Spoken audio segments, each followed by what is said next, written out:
Assalamualaikum warahmatullahi wabarakatuh. Halo teman-teman semua, perkenalkan kami dari Lokal D jurusan Ekonomi Syariah, Fakultas Ekonomi dan Bisnis Islam UIN Antasari Banjarmasin. Di sini kami ingin menyampaikan sebuah materi yang berjudul Pembiayaan Bebas Riba Berbasis Utang dengan anggota kelompok yang terdiri dari Yunita Zuhrufi Ikram dan Hilya Aulia Nufila, yang mana video ini dibuat untuk memenuhi tugas dari mata kuliah Manajemen Keuangan yang diampu oleh Ibu Melanie Yuliastina. Nah, teman-teman semua ada yang tahu nggak nih, apa sih itu pembiayaan bebas riba berbasis utang? Penasaran bukan? Yuk kita cek pembahasannya. Nah, jadi apa sih itu pembiayaan? Pembiayaan yaitu pendanaan yang dikeluarkan untuk mendukung investasi yang telah direncanakan, baik itu dilakukan sendiri maupun dijalankan dengan orang lain. Pembiayaan secara umum juga bisa dikatakan penyediaan uang atau tagihan yang dapat diterjemahkan dengan dua hal itu, berdasarkan persetujuan atau kesepakatan antara bank dengan pihak lain yang mewajibkan pihak yang dibiayai untuk mengembalikan uang atau tagihan tersebut setelah jangka waktu tertentu dengan imbalan atau bagi hasil. Kemudian, apa sih tujuan dari pembiayaan? Jadi, tujuan dari pembiayaan itu berdasarkan prinsip syariah adalah untuk meningkatkan kesempatan kerja dan kesejahteraan ekonomi sesuai dengan nilai-nilai Islam. Jadi, pembiayaan ini dapat dinikmati oleh banyak pengusaha dalam berbagai bidangnya masing-masing. Oke, selanjutnya kita ke fungsi pembiayaan, yang mana dalam fungsi pembiayaan ini ada 6. Yang pertama adalah meningkatkan daya guna uang. Maksudnya, jika uang hanya disimpan saja, itu tidak akan menghasilkan sesuatu yang berguna. Dengan diberikannya pembiayaan, uang tersebut menjadi berguna untuk menghasilkan suatu barang atau jasa oleh si penerima pembiayaan tersebut. Kemudian, fungsi yang kedua adalah meningkatkan daya guna barang.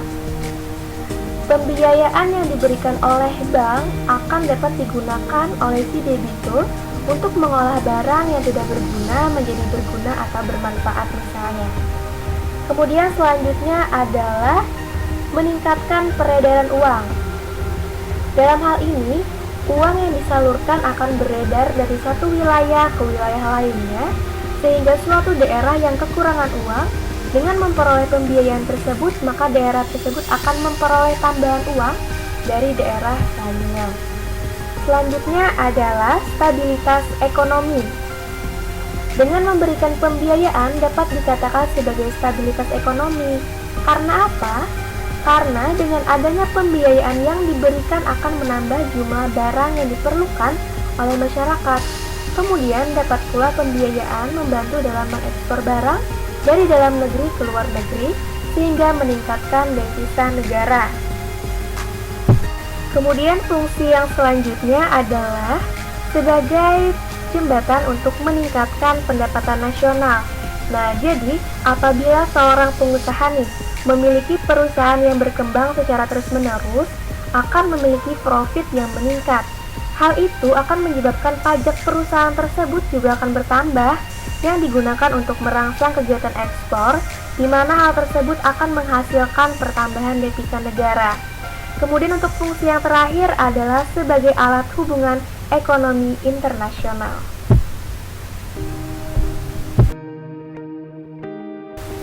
Selanjutnya ada prinsip-prinsip pembiayaan, yang mana prinsip-prinsip pembiayaan ini ada 5. Yang pertama ada karakter, yang kedua ada capacity, yang ketiga ada capital, yang keempat ada collateral, dan yang kelima ada condition.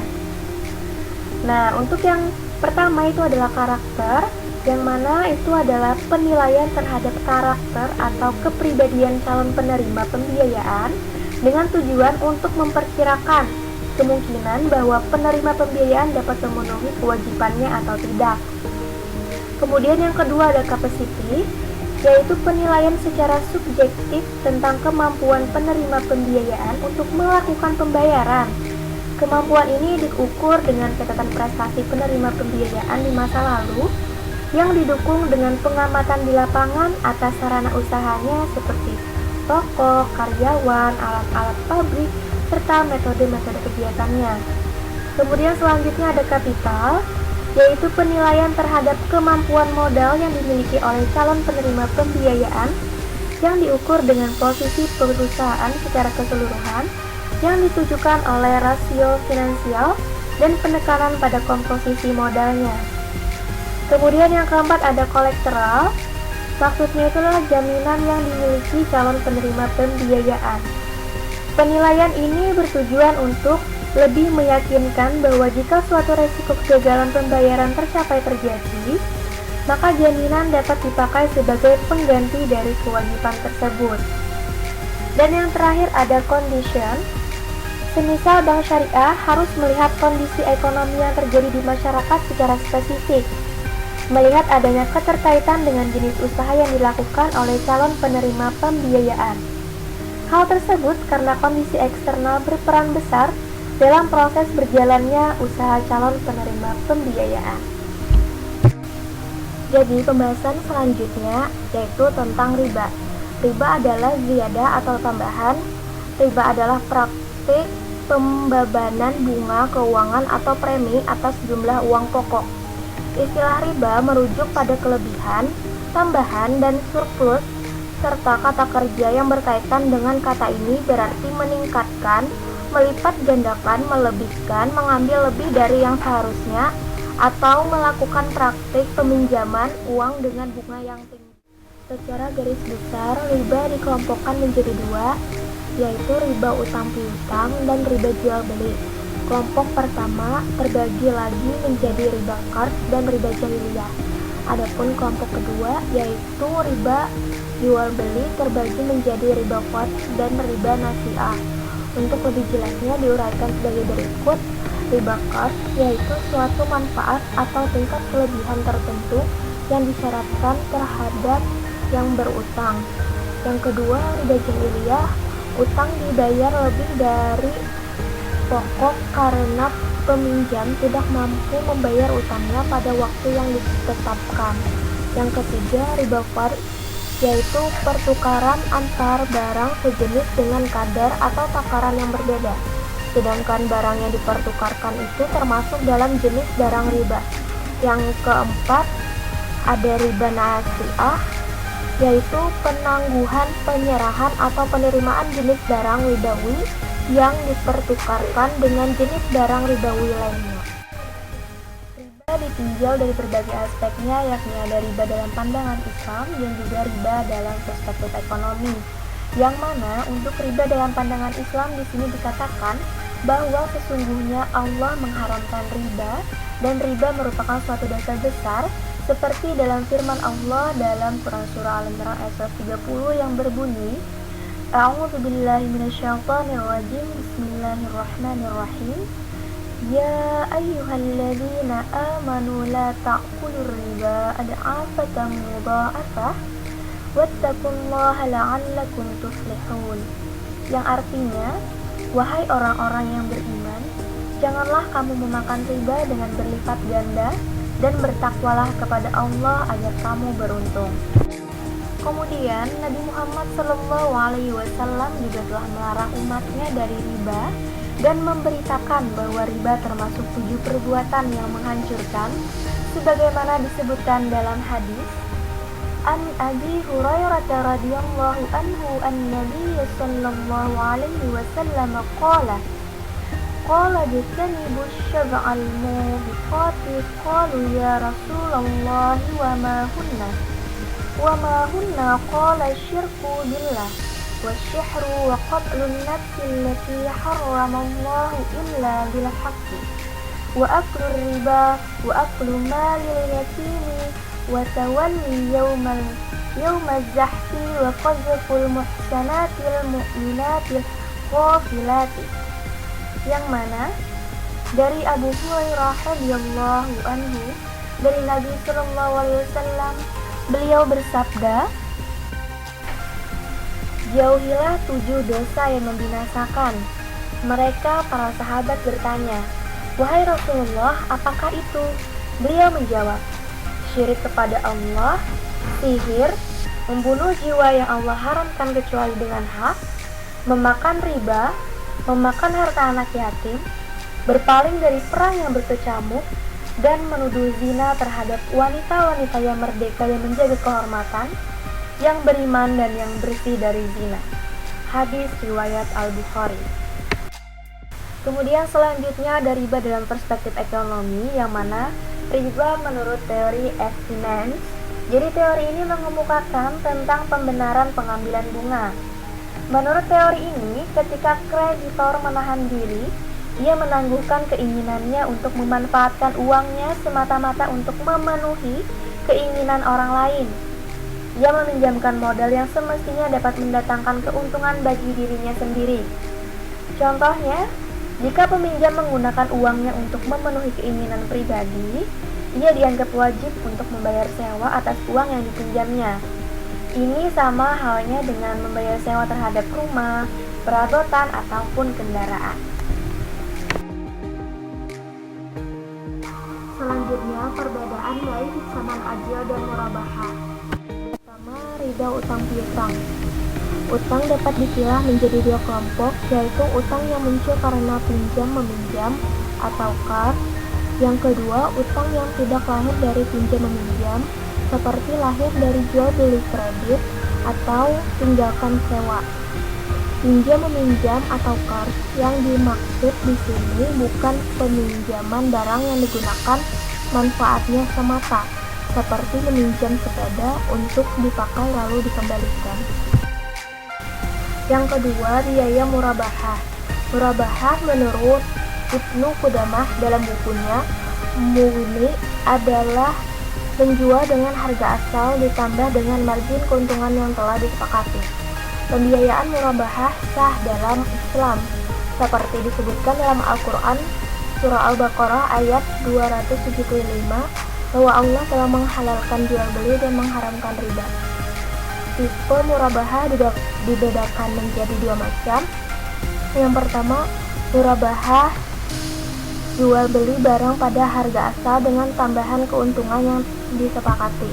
Karakteristiknya adalah penjual harus memberi tahu harga pokok yang ia beli dan menentukan suatu tingkat keuntungan sebagai tambahannya.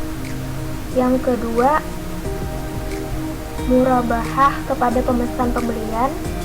Jual beli yang kedua belah pihak atau lebih bernegosiasi dan berjanji satu sama lain untuk melaksanakan sebuah kesepakatan, yakni pemesan meminta pembeli untuk membeli sebuah aset yang pemesan akan memilikinya. Pemesan berjanji kepada pembeli untuk membeli aset itu darinya dan memberi keuntungan yang diminta. Selanjutnya, bagaimana bank memiliki produk-produk pembiayaan dengan prinsip pengambilan keuntungan yang terbagi menjadi tiga. Yang pertama, al-murabahah. Yang kedua, al-bai' bis-saman ajil. Yang ketiga, bai' salam. Al-murabahah yaitu kontrak jual beli dengan cara barang yang diperjualbelikan tersebut diserahkan segera, sedangkan harga pokok dan margin keuntungan yang disepakati bersama dibayar kemudian hari secara sekaligus. Dalam praktiknya, bank bertindak sebagai penjual dan nasabah sebagai pembeli dengan kewajiban membayar secara tangguh. Yang kedua, al-bai' bis-saman ajil, yaitu kontrak al-murabahah dengan cara barang yang diperjualbelikan diserahkan dengan segera, sedangkan harga barang tersebut dibayar kemudian hari secara angsuran. Dalam praktiknya, pada bank sama dengan murabahah, hanya kewajiban nasabah dilakukan secara angsuran. Yang ketiga, bai' salam, yaitu kontrak jual beli yang harga atas barang yang diperjualbelikan dibayar di muka sebelum barang diserahkan kepada pembeli. Melalui cara ini, harga barang dibayar di muka pada waktu kontrak dibuat, tetapi penyerahan barang dilakukan beberapa waktu kemudian. Esensi pembiayaan bebas riba berbasis utang. Terdapat dua pembahasan, yang pertama riba dalam utang, dan yang kedua pembiayaan berbasis utang. Riba dalam utang adalah tambahan atas utang baik yang disepakati sejak awal maupun yang ditambahkan sebagai denda atas pelunasan yang tertunda. Riba utang bisa terjadi dalam kard, pinjam, atau utang piutang, ataupun selain kard seperti jual beli kredit. Semua bentuk riba dalam utang tergolong riba nasi'ah karena muncul akibat tempo atau penundaan. Pembiayaan berbasis utang, di mana mencakup dana yang dipinjam oleh pemilik perusahaan kecil dan harus dibayarkan kembali dengan bunga. Pemberi pinjaman modal utang lebih beragam daripada investor, meskipun pinjaman perusahaan kecil sulit atau bahkan lebih sulit untuk diperoleh. Perusahaan yang mencari modal pinjaman akan berhadapan dengan kisaran pilihan kredit yang beragam. Sekalipun demikian, tidak semua sumber modal pinjaman ini sama menguntungkannya. Dengan memahami berbagai sumber modal ini, baik pemberi pinjaman komersial maupun pemerintah, dan karakteristik mereka, wirausahaan dapat meningkatkan kemungkinan mendapatkan pinjaman. Yang terakhir adalah sistem ribawi yang disamarkan. Terbagi menjadi dua. Yang pertama sistem ekonomi ribawi dan yang kedua adalah muamalah ribawi. Sistem ekonomi ribawi, salah satu penyebab utama munculnya krisis ekonomi dan keuangan di berbagai belahan dunia adalah praktik spekulasi finansial dalam aktivitas perekonomian. Islam dengan tegas mengharamkan riba dan spekulasi tersebut dalam sistem ekonomi umatnya. Inilah yang menjadi pembeda utama antara sistem ekonomi Islam dan ekonomi konvensional. Ekonomi kapitalis secara nyata menghalalkan bunga dan praktik spekulasi. Muamalah ribawi, transaksi muamalah maliyah juga semakin berkembang sesuai dengan tuntutan zaman. Sarana atau media fasilitator dalam melakukan transaksi semakin canggih, sementara komoditas yang diikat dalam satu transaksi juga semakin bercorak ragam, mengikuti kebutuhan umat manusia yang semakin konsumtif dan semakin terikat tuntutan zaman yang berkembang. Sekian video pembahasan dari kami. Salah dan hilaf mohon maaf. Wabillahi taufiq wal hidayah. Wassalamualaikum warahmatullahi wabarakatuh.